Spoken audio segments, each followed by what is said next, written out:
And good afternoon. Welcome to Ntv at One. My name is Malcolm Sima. Let's have a look at the headlines this afternoon.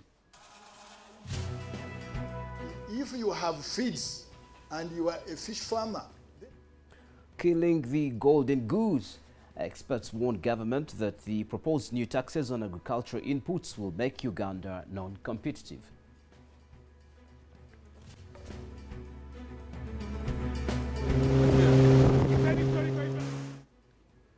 Security agencies destroy suspected criminal hideouts in Lake Yoga.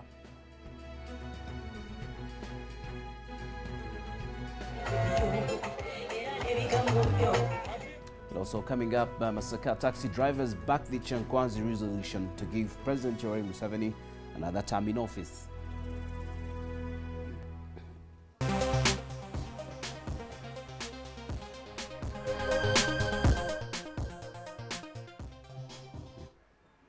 Welcome to Ntv at One. Let's take off now. We begin with a story from the Prime Minister's office. The Prime Minister, Amama Mbabazi, says that Cabinet is considering building offices for government institutions as concerns about areas accrued from rent surface. He was appearing before Parliament's Legal Committee. Because there is already work in progress. We have decided that we actually are going to build office accommodation for government. And in cabinet, we have set up a cabinet committee under the chairmanship of the Minister for the Presidency. And they have already sat and submitted to me a number of proposals on how this can be achieved. It will be a combination of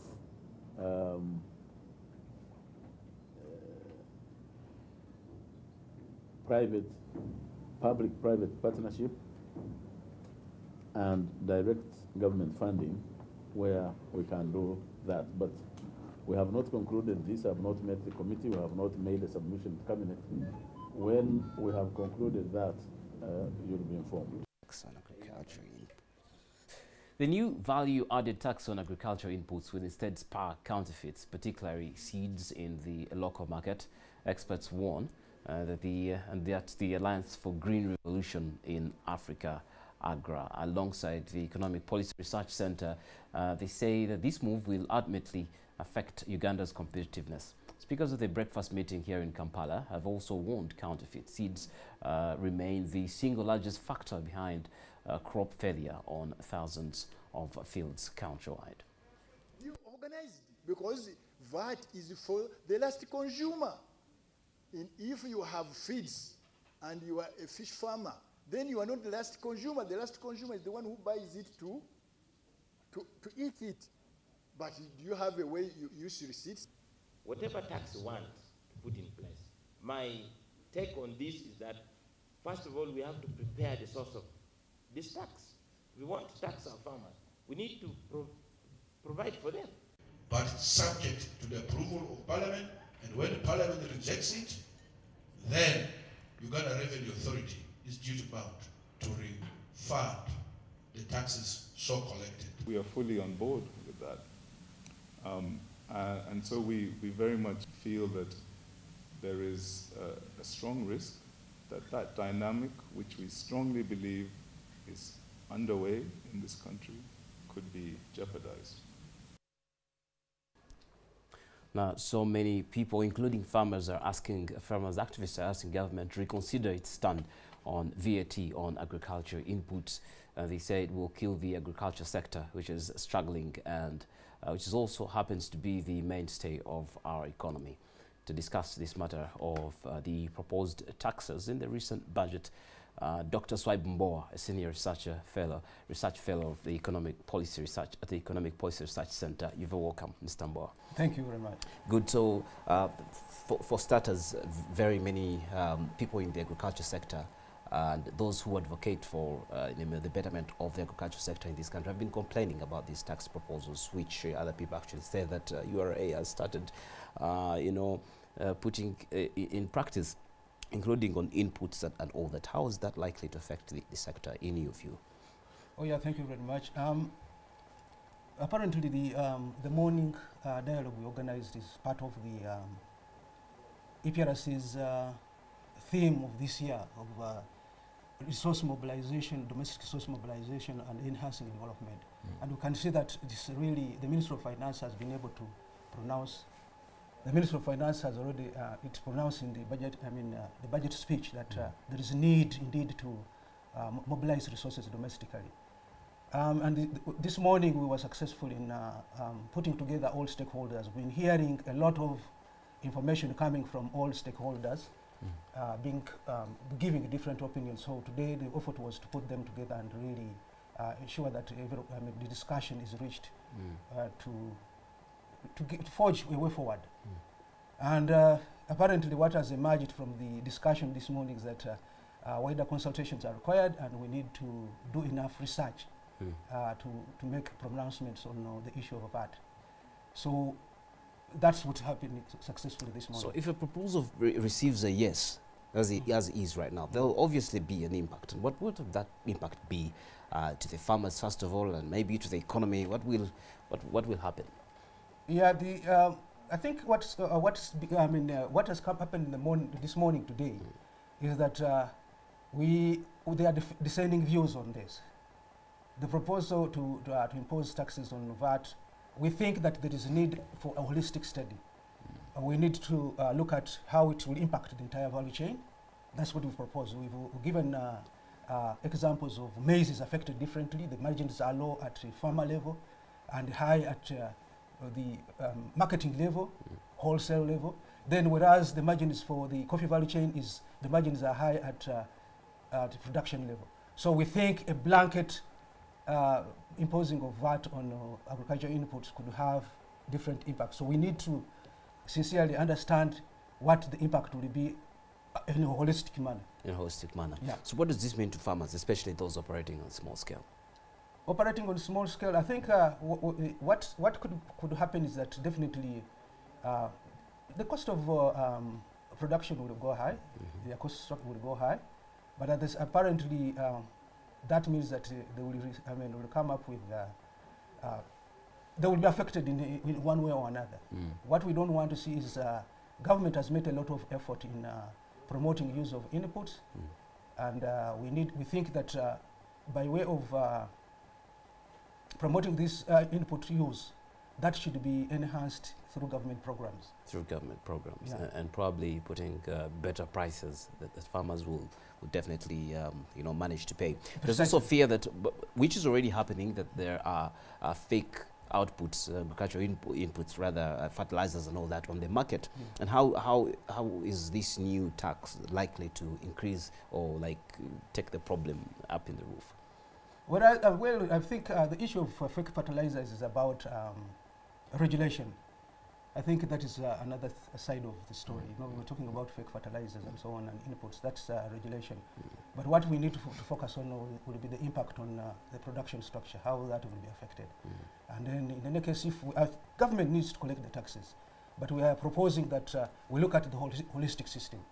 The taxes should be imposed with clear focus of the holistic system of the value chain that is being emphasized by the agriculture sector and the development of agriculture in this country. Okay, just finally, what about the effect on Uganda's competitiveness, across the region or on the international arena?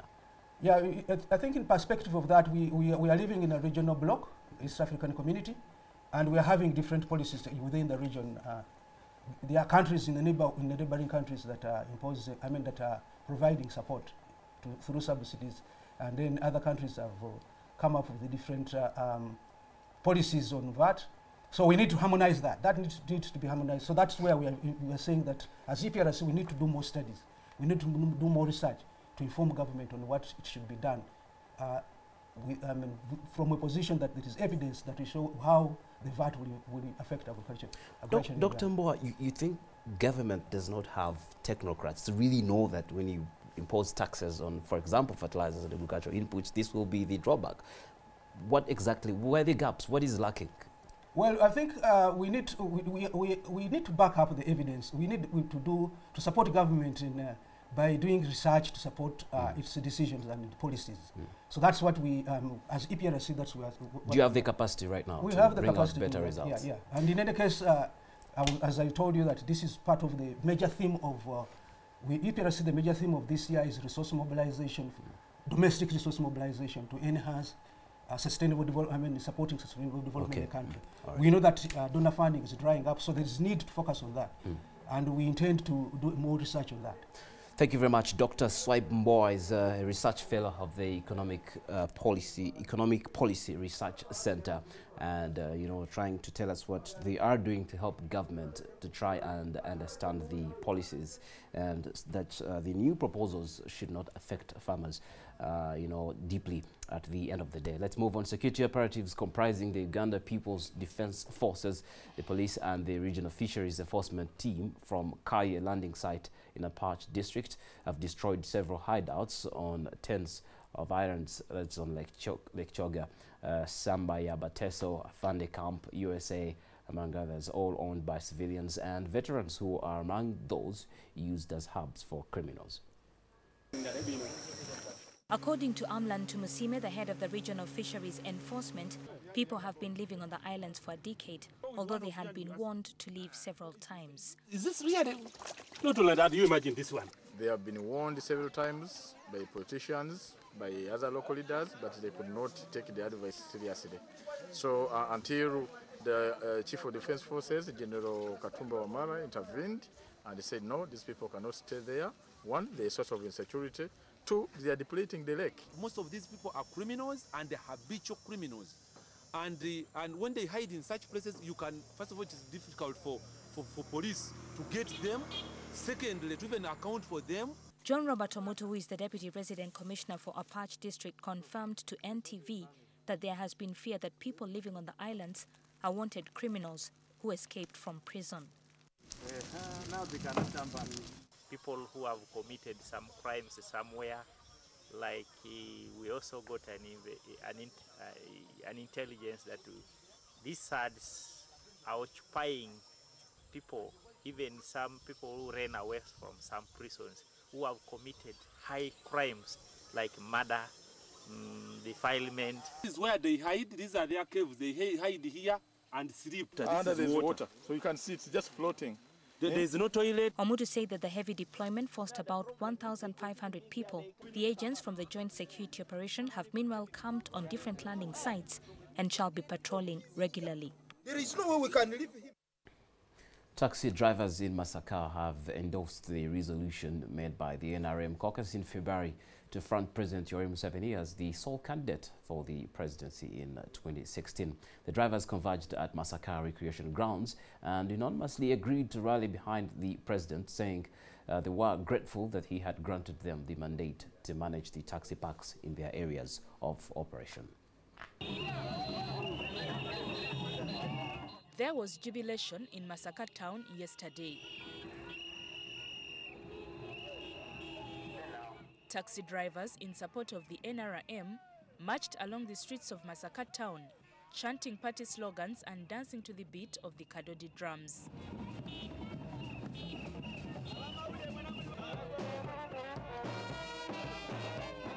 These men, clad in yellow t-shirts, were showing their support for the NRM Chankwanzi resolution.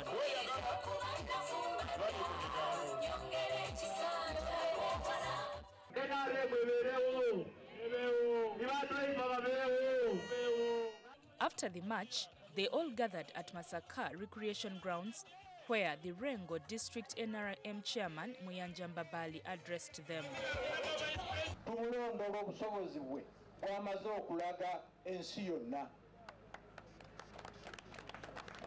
Museveni bwawulira nkituufu obumbula n'aziika n'addayo kwe kulagira nti abagagga batwala eryanyi lingi mu baavu nga baagala ssente, muleke abaana abo beekolere omulimu gwabwe. Lwekyo mumwebaze nnyo.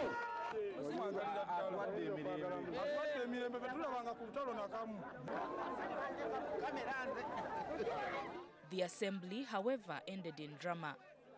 There was a scuffle between these drivers, fighting to get a share of the NRM t-shirts that were sent to them from State House.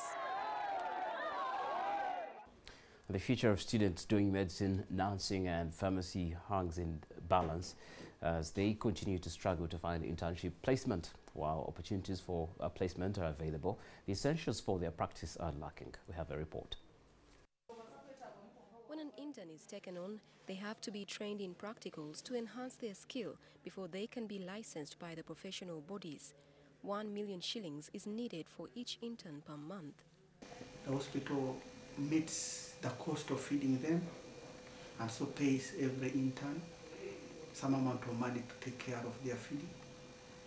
We also look after their welfare, apart from just giving them space for accommodation. As a result, hospitals are taking fewer and fewer interns. So far, over 120 former medical students of Mbarara University of Science and Technology have missed this year's internship uptake. The implications of this are that these young people are going to get extremely demoralized because they are committed to completing their internship on time and then look for employment opportunities, because medical training is a long training. For example, it is 5 years for doctors. This kind of trend will discourage young people from studying medicine. After all, they spend more years studying only to finish and get nowhere. As a result, a country already short of medical workers will have an even bigger shortage. We're now going to take a short break. We'll come back with more stories making headlines this afternoon here on Ntv at 1.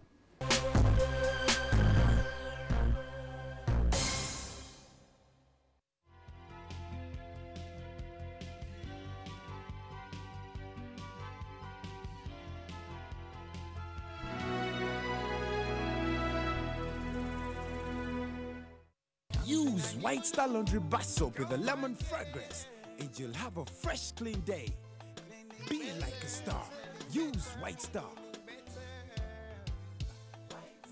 Don't disturb that. My dad is the star. White Star Laundry Bar Soap. All day fresh clean.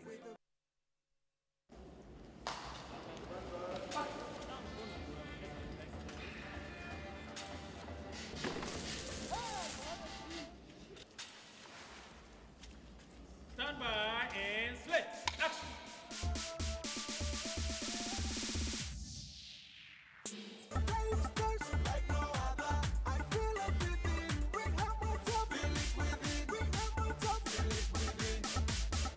Rehab, what's up? Feel it within.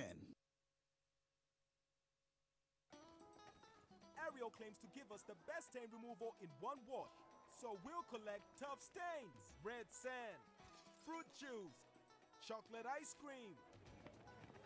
To see which gives the best stain removal in one wash, we'll wash one half with Ariel and the other with premium detergent. Did the other premium detergent remove these stains? And Ariel? Ariel, best stain removal in one wash. On the last episode, brought to you by At Orange, we know you want to do more on the internet. That's why we bring you happy hour day and night. The return.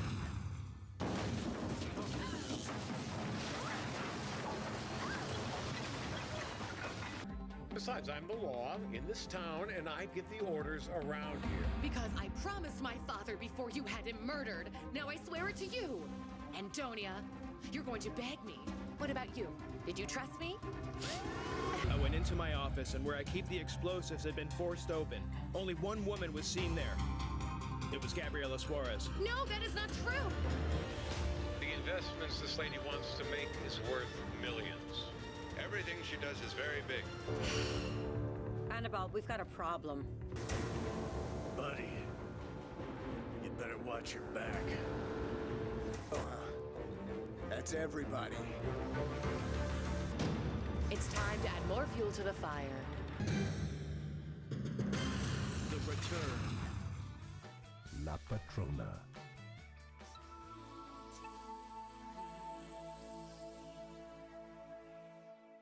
You can download movies at the lowest prices and never fast from Orange. Dial *133# to buy a data bundle. Happy hour changes with Orange. Today changes with Orange.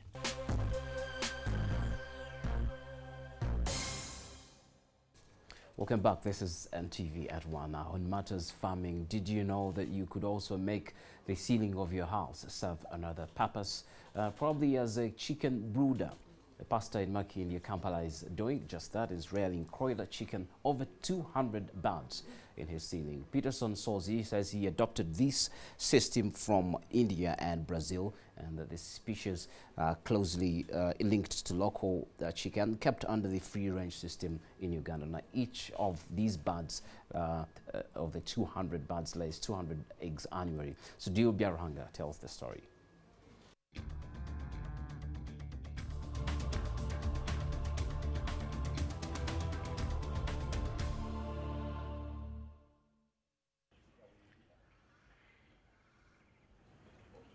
Atop Makindi Hill in Kampala is the home of Pastor Peterson Sozi, an innovative farmer.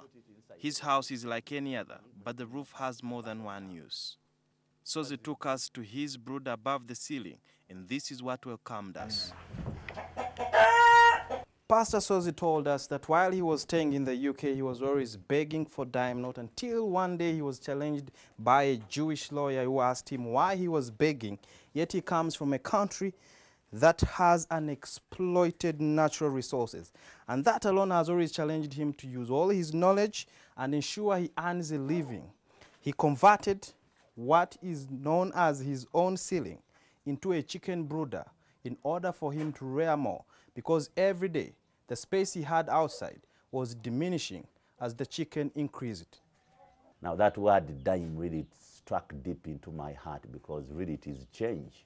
You go, you spend 3 months, and what you get out after begging is really nothing. Sozi fixed more wood on the main supporting pillars of the ceiling to create a wooden floor a few inches above the ceiling. The roof can carry as much as 1,000 chicken. The chicken do everything here, from eating to sleeping. The ventilator allows free air circulation, keeping the brooder free of foul smell. Because the temperature up there can go maybe 25 to 30 degrees, and they were resistant. So that is good for some parts of Uganda. Broiler chicken can go to some hot areas of Uganda. As a young man, Sozi felt that working in the garden was a punishment by his parents. He started out with 4,000 chicken, but the entire brood was cleared by Newcastle disease. I got a shock in me, and for 16 years, I didn't want to do anything with the chicken. But later, his brother introduced him to rearing broiler chicken. After overcoming the trauma of the death of his chicken, Pastor Sozi resumed with 300 chicken in 2010. It is 3 in 1, and it is resistant to diseases, and it is a scavenger. It can eat anything. It can tear through any leaf, any fruit, any maybe cassava or potatoes. And a broiler bird takes 4 months to mature and typically weighs 2 to 3 kilograms. And the layers can lay 200 to 250 eggs annually.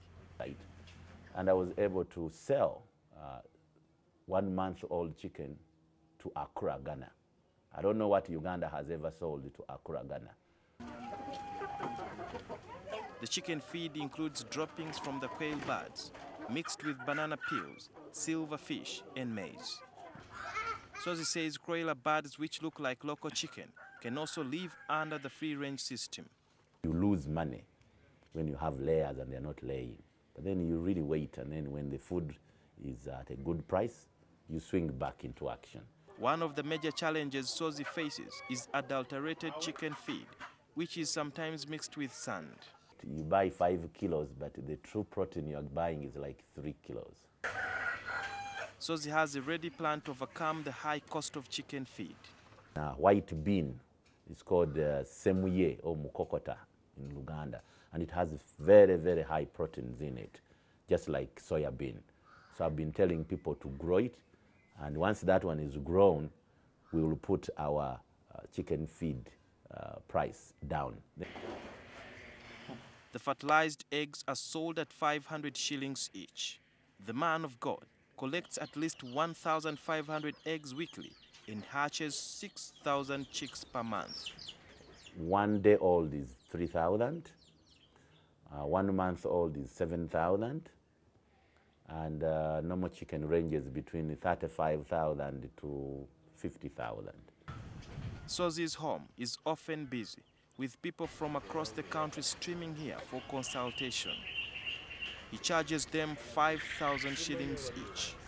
Pastor Sozi's dream is to encourage more people to keep the birds until a kilo of chicken meat goes for 4,000 shillings, down from the current 15,000 shillings. Broiler chicken, and we have cocks, then we can butcher them, have thighs, and sell them in kilos. So the potential is still big, and it's a challenge to me. Sudil Biarhanga, NTV.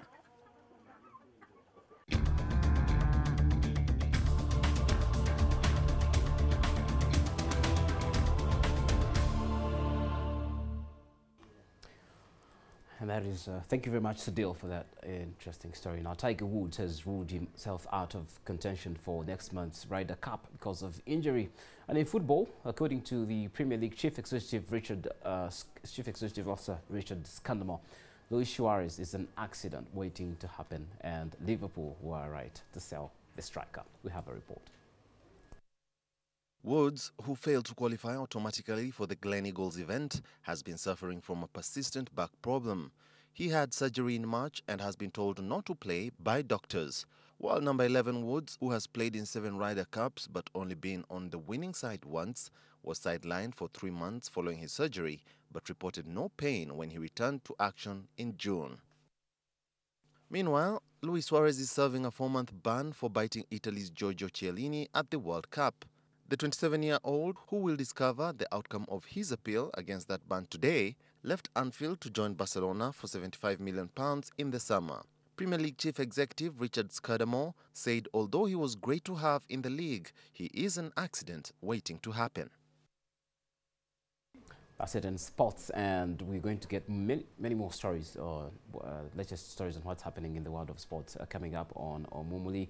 David Rumansi, Dak Hawachigongo, and Aaron Darin are already set to give you what it takes. And that's it on Ntv at One. You can find us on Facebook and Twitter. Get the news updates that you want around the clock.